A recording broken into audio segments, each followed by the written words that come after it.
Good morning mga kaibon, mga ka-Stanley Boy. So yun, ngayong araw na ito ay mag-anti-canker tayo. Bali, bibigyan natin ng isa bawat isang ibon. Ito nga pala yung pang anti-canker ko mga kaibon, mga ka-Stanley Boy. Tara.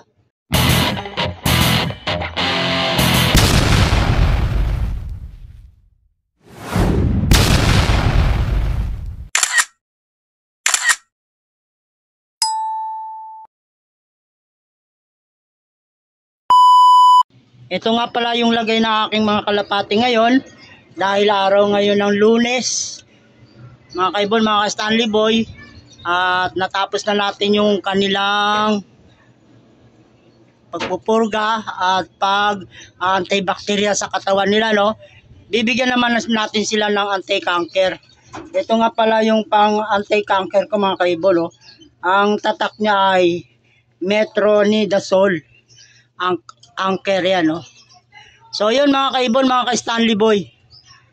At ayan yung lagay ng ating mga ibon at wala silang lipad-lipad. Bali, 1 linggo to sila dito sa loob ng kulungan. Tingnan din natin yung mga babae na ibon or hen na kalapate.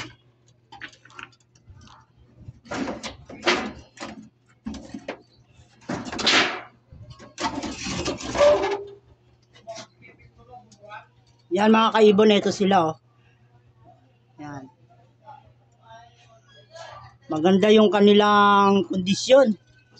At matatapos na tayo sa paglilinis, no? Bali, 1 linggo to eh. Kahapon nga, napainom na natin sila ng tubig buong maghapon. At ayan yung kanilang pupo. Ngayon lang. Yan. At bibigyan naman natin sila ng anti-cancer. Unahin muna natin mga kaibon, mga ka-Stanley Boy, ang mga babae. Susubuan ko. Ito mga kaibon, no? Yung pangalan niya ay metronidazole. Yan. Hindi na ako gumamit ng Trico Plus.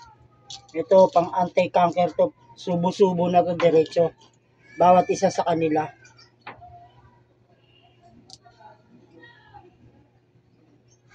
Ito na yung last na pang kondisyon.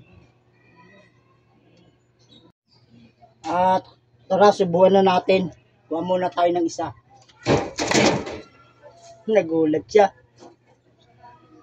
Yan, oh, mga kaibon, oh. Ang ganda na ng katawan ng kalapati ko. Solid na solid, no? Wala pang lipad yan. Nandito pa lang yan sa loob ng kulungan, no? Bali, susubuan ko muna.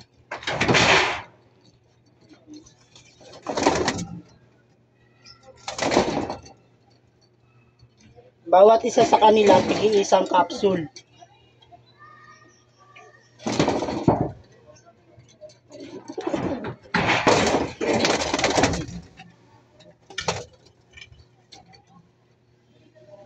Ganda, oh.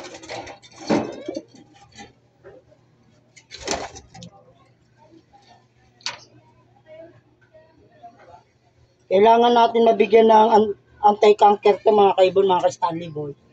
Kasi para hindi sila dapuan ng matinding sakit.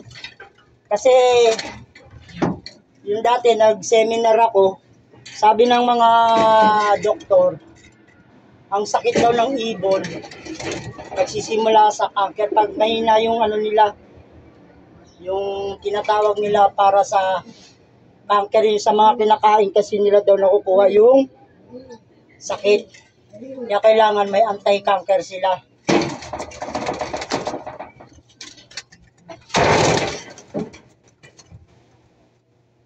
At yun nga, bago natin sila patukain, siyempre, bigyan muna natin ng bawat isa sa kanila, itigi-isa ng anti-cancer.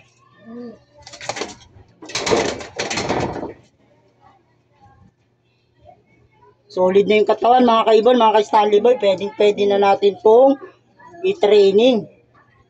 At sa mga susunod na mga araw, magsi-self-training tayo, no? At ayan nga, nasubuan na natin sila, no? Bawat isa sa kanila ay tagi-isa. At dito naman tayo sa barako. Ito na yung mga barako ko, 4 lang to mga kaibon, no? At susubuan natin.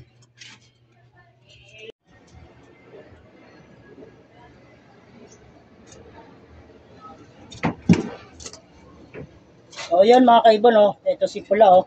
Ang ganda na ng katawan, bilog na, oh. Yan. Ito mga kaibon, mga ka-Stanley Boy, ginagawa natin to every bago magsimula yung yung training at bago magsimula ang derby race. Yan.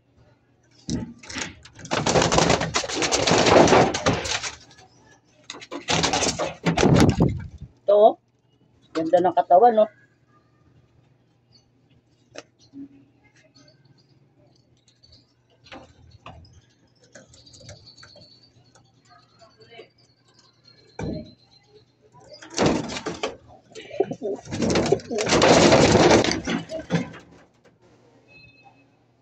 Ito, laki o lapad, oh.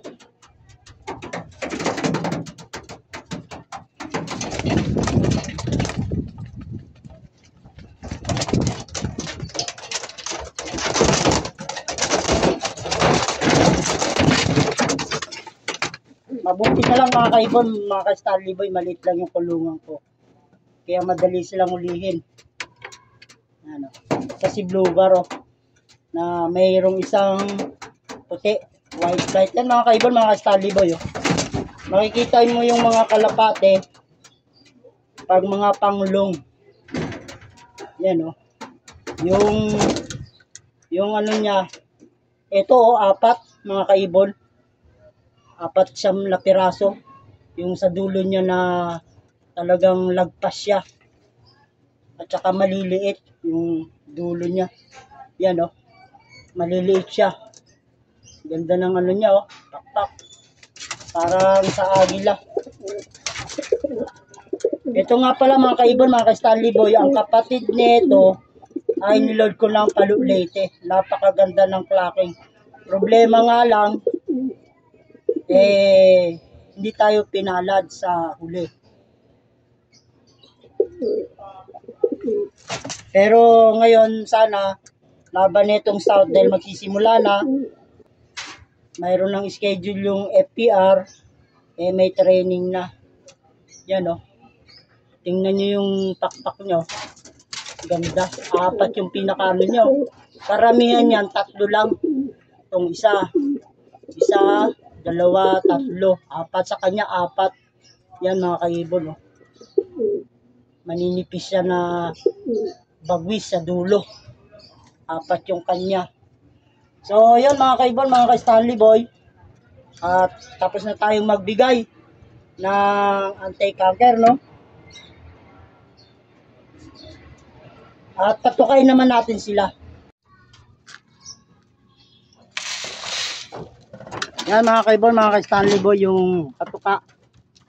At kailangan nila yan para sa gamot na sinubo natin.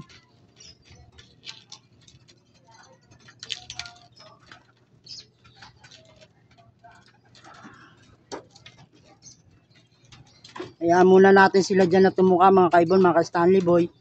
At pag natapos, siyempre, bibigyan natin sila ng mainom na tubig.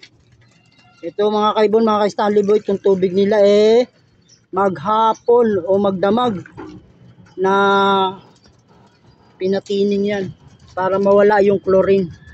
Kasi pag may chlorine mga kaibon, mga ka-Stanley Boy, yung ating tubig, yung isinubo nating gamot sa kanila, papatayin din ng chlorine. Kaya mawawalang bisa. Kaya dapat ipatining natin ng maigi. Dapat magdamag. Yung nasa ibabaw lang ang kukunin natin na tubig. So maya at ibibigay na natin yan. At yan mga kaibon, oh. Dahil galing sila sa purga, medyo mahina na sila tumuka. Hindi na sila matakaw. Kasi hindi agad basta-basta nagugutom sila. Kasi nga yung bulate napatay natin. Yan mga kaibon, at painumin na natin sila at tapos na silang tumuka para yung gamot ay matunaw.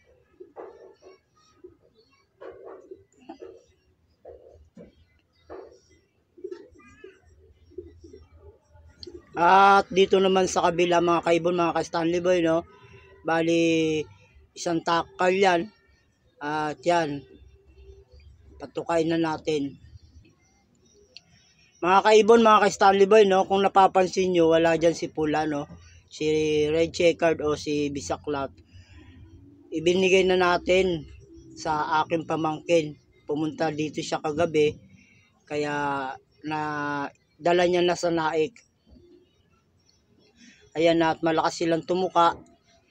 So, pagkatapos nilang tumuka mga kaibon, mga ka-Stanley Boy, ganun din at painumin natin sila ng tubig. So, yun mga kaibon, mga ka-Stanley Boy, at eto na yung tubig para sa mga babaeng kalapate, no? Or hen. At ayan, lubos nga yung kanilang patuka. Simut sarap talaga. So, yun mga kaibon, ayan na. At painumin na natin. At maya maya, syempre, pagkatapos nilang uminom, tatanggalin din natin yan para hindi na natin sila bababaran ngayon ng tubig, no? Para masanay sila. Gawa ng, syempre, pag dumating na yung karera, hindi nila iisipin o nasa isip na uminom o bumaba sa karera habang nalipad.